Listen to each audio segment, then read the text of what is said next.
Welcome back to my channel. This is Di's Daily Divination Draw, and I am Di, your favorite yoga witch, spreading kindness and love, living a magical life through yoga. Now, if you are not catching this live, that means the universe thinks you need to hear what I have to say. And before we go any further, I want to remind you to hit the like and subscribe buttons. Hit the bell if you want to be notified when I post new stuff and go live again. And share this if you feel that somebody else could use today's words of wisdom. Then drop a comment if something I say resonates with you today. um,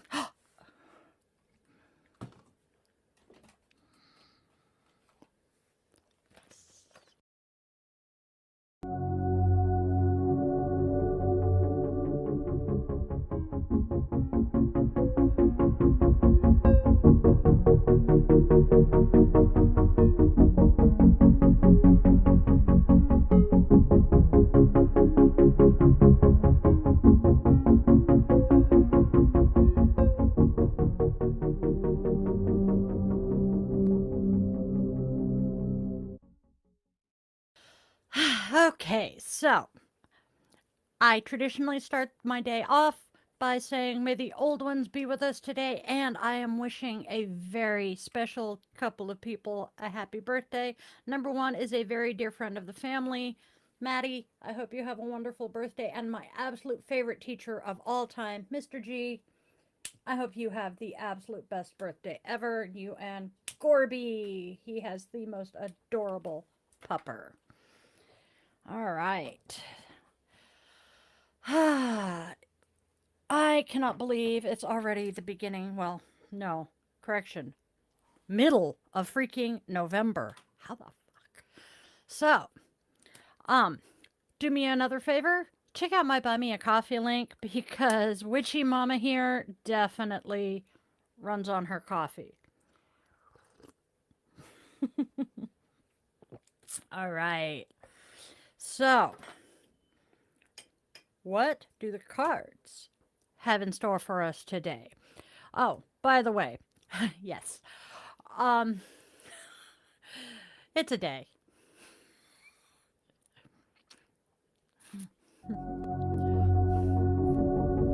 It's my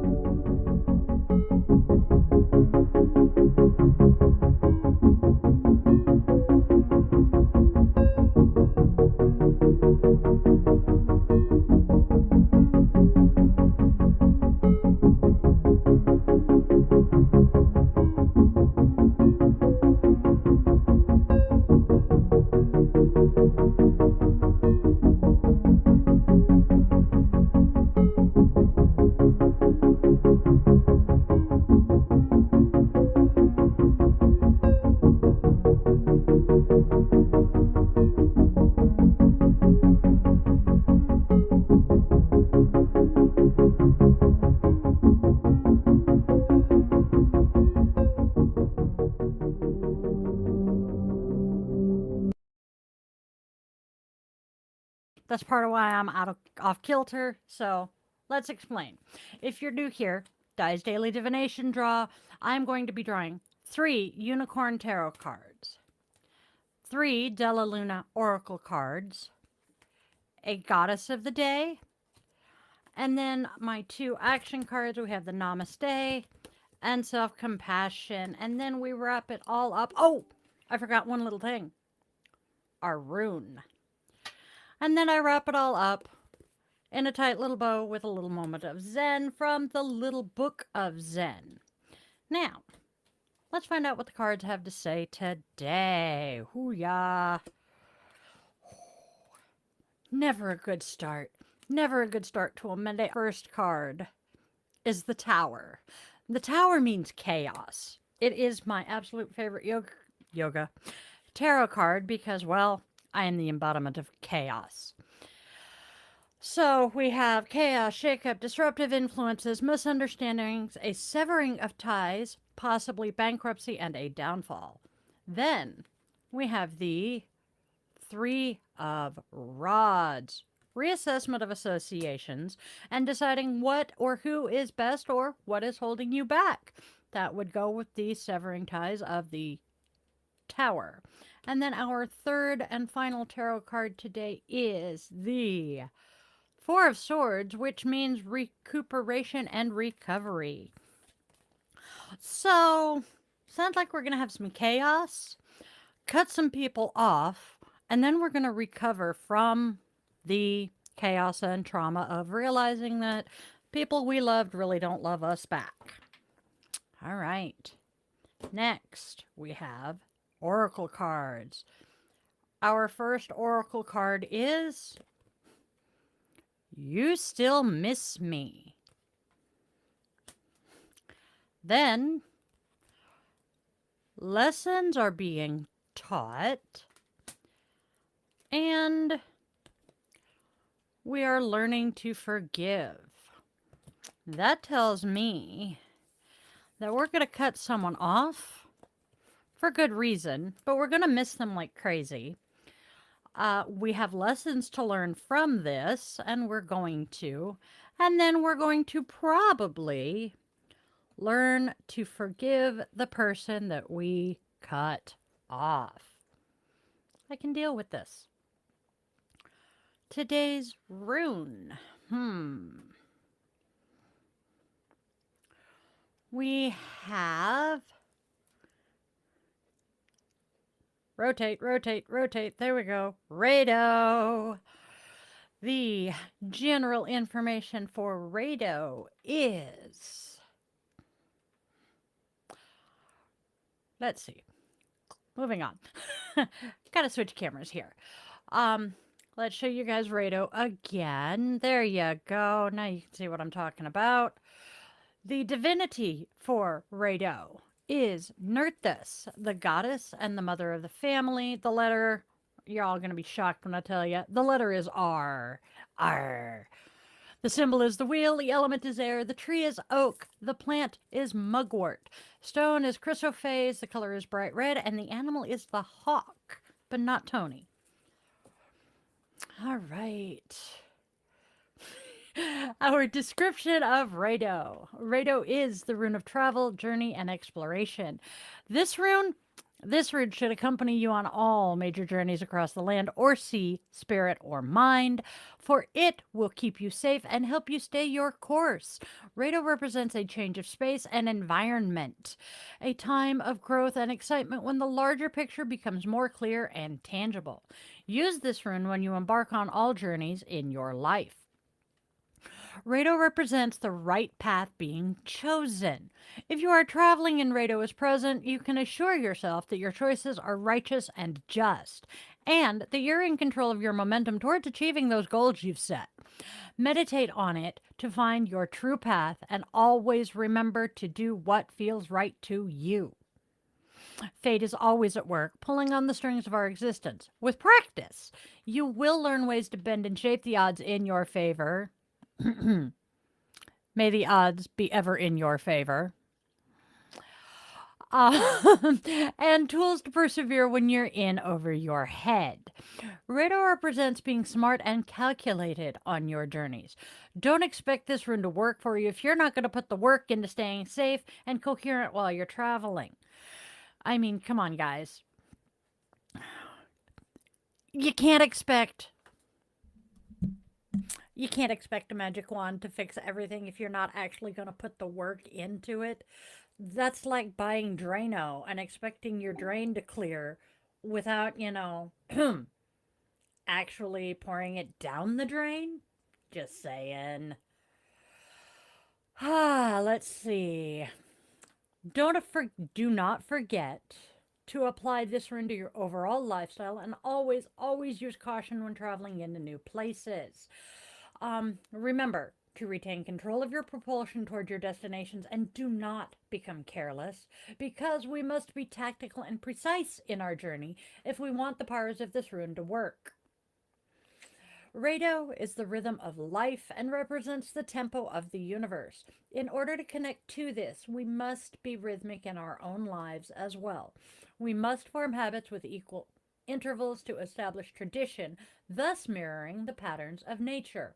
The rhythm of the natural order exists like the very air we breathe, and it must be recognized in order to find balance and control within our life. Rado is control over our momentum and propulsion, the reins of the chariot within our soul. Rado can be viewed as the system of trials and tests that we have to endure to become who and what we are supposed to be.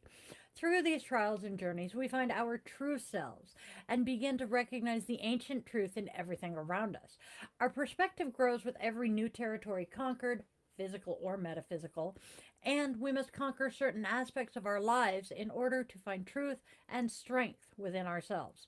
Use Rado to find these truths because they await you on your journeys. Now, recognize that everything comes in cycles and that by following them, you will progress quickly and efficiently. Align your lifestyle to the seasons and honor the turning of the year.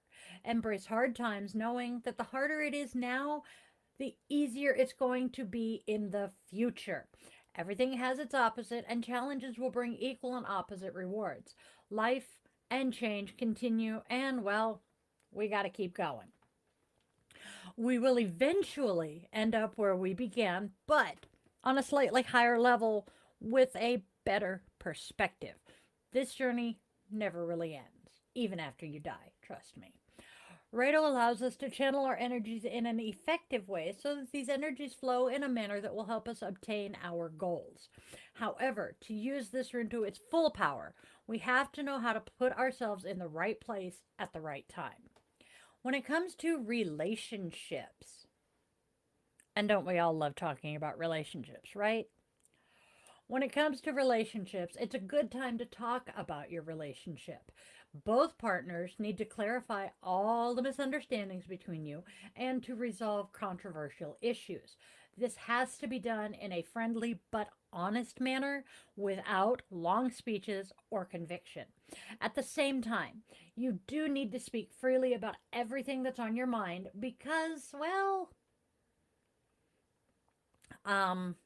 aside from the fact there's no time like the present, there may not be another really good, convenient time. Just saying. When it comes to work, Rado means successfully overcoming your difficulties. That being said, it does not claim that the problems are completely absent. However, it does say they can be resolved. Another interpretation is successful negotiation outcomes. In addition, this rune suggests that you soon will receive important.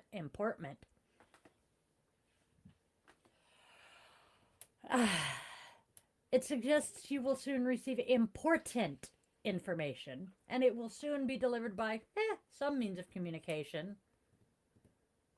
Text, fax, computer, mail,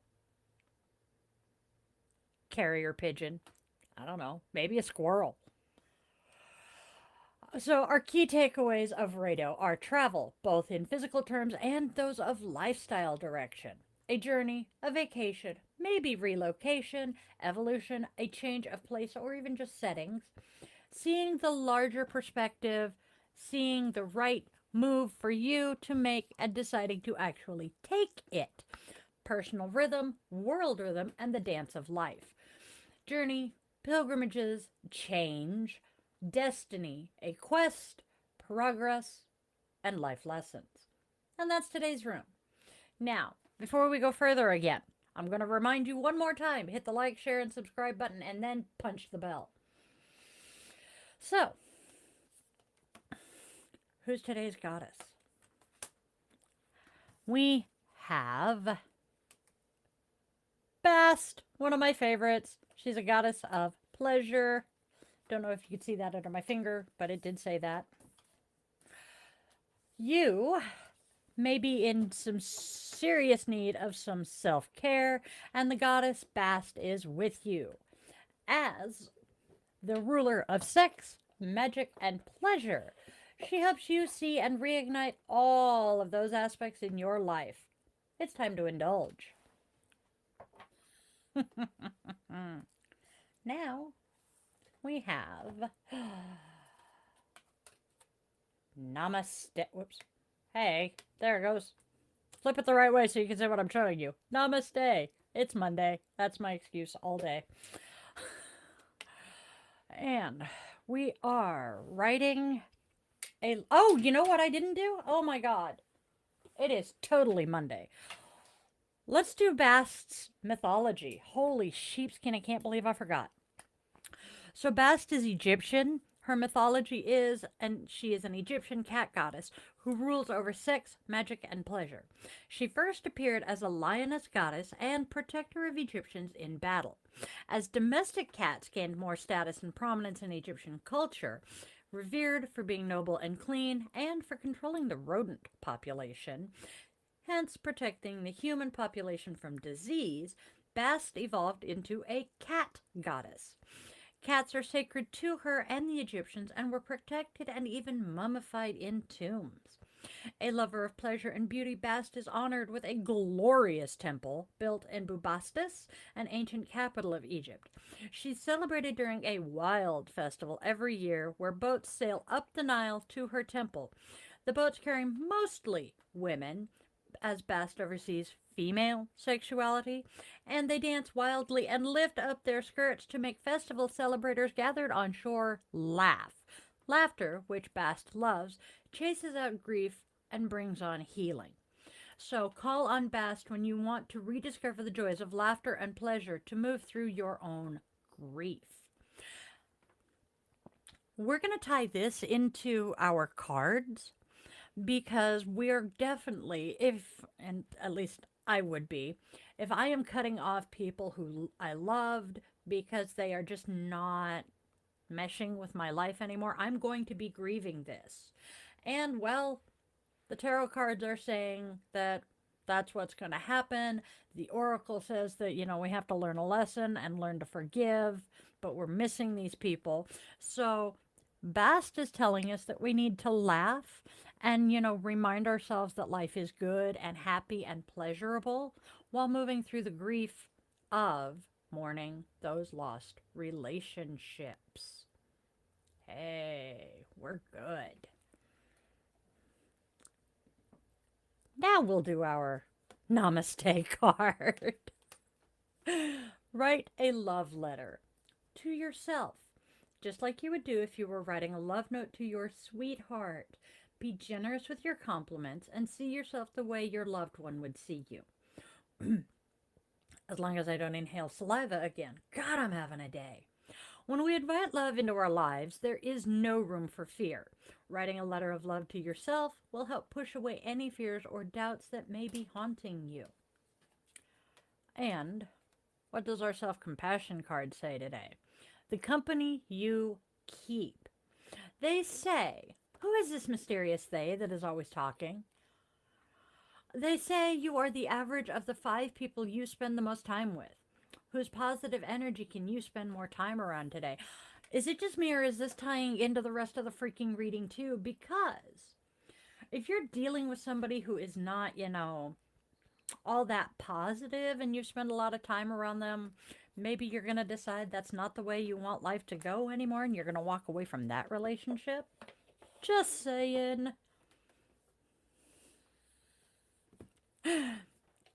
We have our moment of Zen now. All right, so our first quote is from Panchadasi. How shall I grasp it? Do not grasp it. That which remains when there is no more grasping is the self, big S, self. And then we have a quote from Ying An. Zen has nothing to grab onto. When people who study Zen don't see it, that is because they approach too eagerly. Going back to the Panchadasi, the capital S self. One of the yamas, which is the first of the 8 limbs of yoga, is non-grasping. So, wow, we're just making all sorts of connections today, ain't we? And that is today's moment of Zen. Oh my gosh, we survived. We made it through today. So let's close our little circle here and extinguish the birthday candle. Oh my gosh, I'm definitely going to need to trim the wick soon. Boop, boop, boo. So. We moved the camera over the weekend. I'm used to the camera being straight ahead of me. So, may the ancient ones give us peace and blessings and guide us on our journey. And we thank them for their presence here today. There we go. All right. So, we summarized our reading. It's going to be chaotic and we're going to be cutting some people out. We're going to miss them, but we need to learn a lesson from that relationship. And, well, what was the third one? Brain just hiccuped. We have the fact that we're going to learn to forgive them. Maybe not let them back into our lives, but we're going to forgive them. And then Fredo says, we're going to travel, and that may not necessarily be a physical trip. It's going to potentially be a mental and emotional trip from the chaos of the tower and losing those relationships. And then the goddess Bast says that while you are grieving those lost relationships, don't forget to laugh and actually remember that life is good overall. Then we need to write ourselves a love letter because, well, everybody tends to be too hard on themselves. Do not try to grasp pleasure or life or whatever because, well, when you stop reaching and holding tight, you find yourself. And that's our reading for today. So do the like, share, subscribe thing if you're feeling so inclined. Drop a comment if something resonated with you. Then hop over to Patreon for behind the scenes videos, access to the Discord server where I go live every day as I'm getting ready to do this. Got some exclusive blog posts and other fun stuff like full moon rituals. Hey, I said the right moon this time. Then check out my Buy Me a Coffee link because, again, Witchy Mama runs on coffee and sarcasm. I am a child of the 80s. Check out my website at www.yogawithdialin.com to book a one-on-one tarot session or a one-on-one yoga session, a personal tarot reading, or if you're feeling, brave, a pendulum reading with me and the furry little overlord who has abandoned me today. Tune in tomorrow, same bat time, same bat channel for another daily draw. We'll have 3 fresh tarot, oracle cards, a new rune, all of it. Monday through Friday, I do that at 1:30 p.m. Seattle time. And don't forget to come back Thursday for Die the Yoga Witch podcast, where we talk about yoga with a witchy twist. This week, we are discussing the whitewashing and consumerization of yoga in the Western culture. Friday night, we have guided meditation to help all of us live a magical life through yoga. By the way, my darling little witchlings, a heads up. Some of the links that you'll encounter in my descriptions, my website, my Facebook posts, etc., they might be affiliate links, which means if you click through and buy something from one of those links at absolutely no extra cost to you, I might get a little bit of a commission from it. This helps me keep the witchy vibes going here, the yoga moves flowing, and the furry children fed. This is an important thing. Thank you very much for that support. So, we are going to go out into this world and spread love, spread joy, and spread kindness because there is already way too much hate and discontent out there for us to need to add to it. Come on, guys. Then tell your loved ones, human and furry, that they mean something to you because you never know when the last chance you're going to have is going to be. I love all of you, and I hope you have a fantabulous, magical rest of your day, and I will see you later. Love ya.